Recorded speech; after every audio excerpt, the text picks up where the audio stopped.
अच्छा लगता है कि हम अपने घर में आकर के अपनी माताओं बहनों के बीच में बोल रहे हैं, हम अपने भाइयों के बीच में बोल रहे हैं, अपने पिता तुल्य जो व्यक्ति हैं उन सब के सामने बोल रहे हैं। मैं बात कर रहा था कि जब हमारी छोटी छोटी समस्याएं हमको इतना परेशान कर देती हैं, बाबा साहब अगर यही सोच लिए होते कि अरे यार कोई बात नहीं, हमारे बेटवा के तो बुखार चढ़ा हुआ है और हम चले जाए थी, पहले हम अपने बेटवा के दवा करोगे तो फिर जाप गोल में सम्मेलन भैया हमको नहीं जाना है। अगर बाबा साहब सोचते तो अभी डॉक्टर लालता प्रसाद जी यही बता रहे थे कि अपने बच्चे की जिंदगी वो वाला बुखार नहीं, वो ऐसी सुविधा नहीं थी कि कोनो बात नहीं हमारे बेटे को बुखार हुआ हम सलवन पहुंच गए ना, लेकिन तब वो सलवन से फोन करते भैया आशीष ऐसा करोगे चले जाओ डॉक्टर साहब से दवा करा लो। ये व्यवस्था भी नहीं थी ना। जब व्यवस्था उस समय नहीं थी तो यानी कि जो बुखार होता था वो बच्चे की जान ले सकता था, और डॉक्टर साहब बाबा साहब ये हमारे बाबा साहब ये जानते थे कि मेरे बच्चे की मौत भी हो सकती है। उसके बावजूद वो ये जिम्मेदारी समझ करके हमारे लिए, हम सब साथियों के लिए, मेरे सभी पूरे समाज के लिए अपने बच्चे को कुर्बान हो जाने दिया। हमारे आंखों में आंसू आ जाना चाहिए अगर हमारे दिल के अंदर जमीर है, हमारे बाबा साहब के लिए प्रेम है तो। और अगर जमीर नहीं है, अगर प्रेम नहीं है तो यकीन मानो आप बाबा साहब का जन्मदिन नहीं मना रहे हो, आप बाबा साहब के मिशन के साथ गद्दारी कर रहे हो। मैं मंच पे खड़े होकर ये कहता हूँ, ये मुझे दुख होता है कि अगर हम बाबा साहब के लिए इतना नहीं सोच सकते, हमको इतना विवेक नहीं है, इतनी बुद्धि नहीं है कि बाबा साहब अगर गैर जिम्मेदारी समझ लिए होते तो आज हम किस जिम्मेदारी लायक होते, हम कितने नालायक होते, हम समझ भी नहीं सकते हैं। आज की स्थिति आपकी बहुत बुरी होती, बहुत बुरी होती, आप कल्पना भी नहीं कर सकते हैं।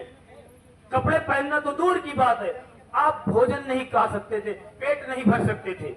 आप काम तो करते, आप जाते, आपको काम मिलता, पूरा दिन काम करते आप, लेकिन आपको खाना पेट भर नहीं मिलता भाई। सम्मान तो बहुत दूर की बात हुई तुम्हारे लिए, तुम्हारे विचार में ही नहीं आता वो, लेकिन तुम अपना पेट नहीं भर सकते। ये मेरे पुरखा ने दिया। आज जो जन्मदिन हमारा मना रहे हैं वो मेरे बाबा साहब ने दिया।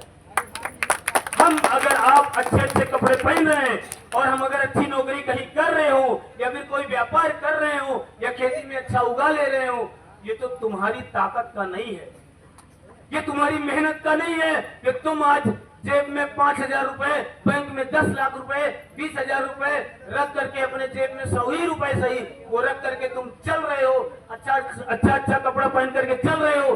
तो मैं कह रहा हूं कि ये तुम्हारी कमाई का बिल्कुल नहीं है, ये मेरे पुरखा की देन है, उस पुरखा ने दिया है। तो तुम काम कर रहे हो, तुमको मजदूरी मिल रही है, तुमको तनख्वाह मिल रही, तब तुम बाबा साहब के दिए हुए संविधान में जो तुम्हारे लिए किस्मत लिख करके दिए, कहा नहीं है उन्होंने केवल कि जाओ बेटा तुम चले जाओ, तुमको किस्मत लिख के दे दिया, तुमको अब की बारी है मिलेगा। मेरे पुरखा ने लिख करके हमको दिया कि जाओ, तुमको कुछ नहीं हो सकता, मैंने लिख के दिया हुआ है। ये मेरे पुरखा ने मेरी किस्मत, हम सबकी किस्मत लिख करके दी है। लेकिन हम एक बार विचार करें कि हमने अपने बाबा साहब के मिशन के लिए, हमने बाबा साहब के सपनों के लिए, हम अपने हमारे पुरखा कांसीराम साहब के विचारों के लिए हम कितना जिम्मेदारी उठाते हैं, हम कितना काम करते हैं। हम जानते हैं कि हमारे पास समस्याएं हैं। कांसीराम साहब भी अगर यही सोच लेते तो यकीन मानिए, अगर कांसीराम साहब सोच लिए होते यही तो यकीन मानिए बहन जी की 4 बार की सरकार ना बनती और ना आपकी स्थिति सुधरती और न चंद्रशेखर भाई जैसा धुआंधार एकदम बेहतरीन ताकतवर नेता आपको मिलता भी नहीं। ये सिर्फ और सिर्फ कांसीराम साहब बाबा साहब की देन है कि आपके लिए आज आपके बच्चे, जब आपके बच्चे नीला गमछा पहन करके सड़कों पे निकलते हैं, मैं आपको बता दूं, मेरे जो साथी बैठे हुए हैं यहाँ पे, मंच मुझे इतना अच्छा लग रहा है कि सभी कंधों पे नीला गमछा है, जिन पे नहीं है वो नीला गमछा ले ले। वैसे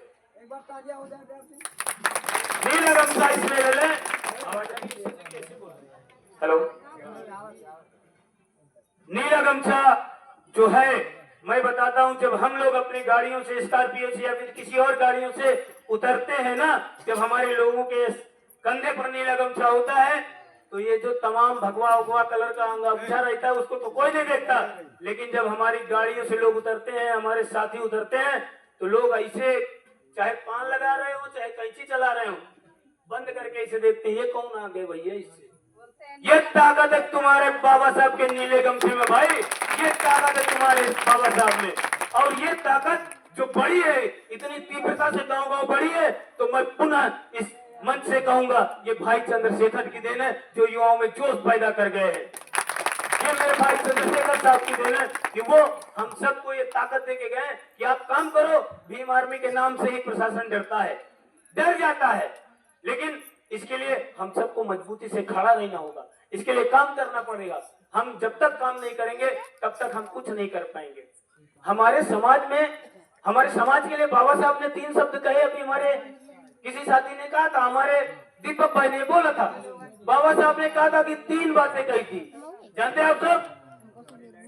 आप सब ये जानते हैं 3 बातें कही थी कि शिक्षित बनो, कहा था ना उन्होंने कहा था शिक्षित बनो, संगठित रहो, और फिर जोर से बोलो भाई, क्या बात है?